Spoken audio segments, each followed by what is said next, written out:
La capacité d'innovation de Topcon ne fait aucun doute dans l'esprit de nos clients. Ce qui nous différencie fortement par rapport aux autres acteurs du marché, c'est l'engagement de notre équipe, tant au niveau commercial qu'au niveau technique. La recherche de l'excellence est dans l'esprit de tous. Ce qui nous pousse à nous améliorer chaque jour. Il en résulte un engagement total et une satisfaction client qui ne cesse de progresser, ainsi qu'un esprit d'équipe unique.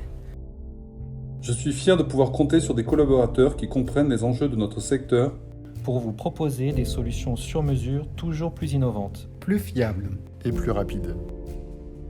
Nous plaçons l'humain au cœur de notre entreprise, de nos projets, de nos solutions, pour vous accompagner et être toujours plus proche de vous. Bonjour, nous remercions la SFO et ses organisateurs de nous accorder ce temps de présentation.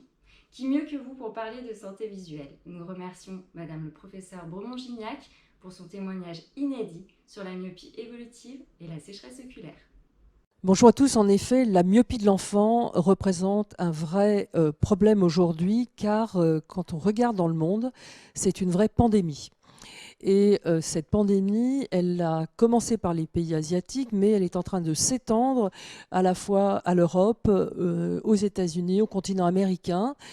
Et Brian Holden a même déterminé qu'avec une projection, aujourd'hui, il y aurait presque 5 milliards de myopes en 2050, c'est-à-dire près de la moitié de la population, avec 1 milliard qui serait, lui, avec des myopies fortes, donc des complications.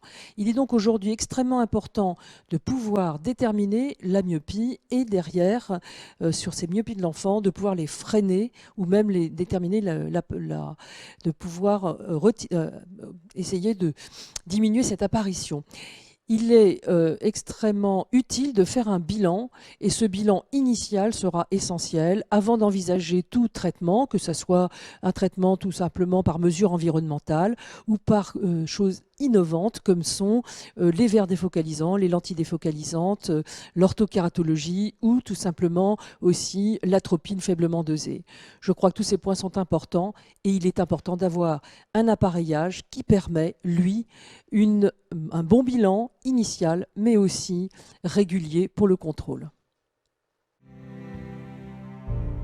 Nous avons le plaisir de vous présenter MIA, notre nouvel appareil polyvalent tout en un pour le management de la myopie et la gestion de la sécheresse oculaire. Ensemble, prenons soin de la santé visuelle de nos enfants. Ces derniers mois, nous avons observé un déploiement de la télémédecine. Et qu'en est-il en téléophtalmologie? Nous remercions le Dr Pinto d'avoir accepté de nous faire part de son expérience. Pour nous, jeunes ophtalmologues, la télémédecine est un pilier de l'ophtalmologie de demain. Il nous apparaît primordial d'élargir le champ des collaborations qui existent entre les médecins ophtalmologues et les orthoptistes surtout, mais aussi avec les opticiens. Tout ceci pour mettre en place un réseau organisé, intelligent, permettant à toute la population d'avoir accès à une prise en charge visuelle sans délai.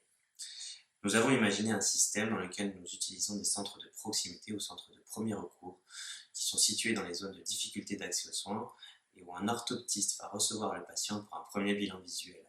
Les données de cet examen sont ensuite lues et interprétées par un médecin ophtalmologue lecteur à distance et en différé. Les patients présentant d'éventuelles anomalies sont ensuite orientés vers un ophtalmologue partenaire dans un délai adapté.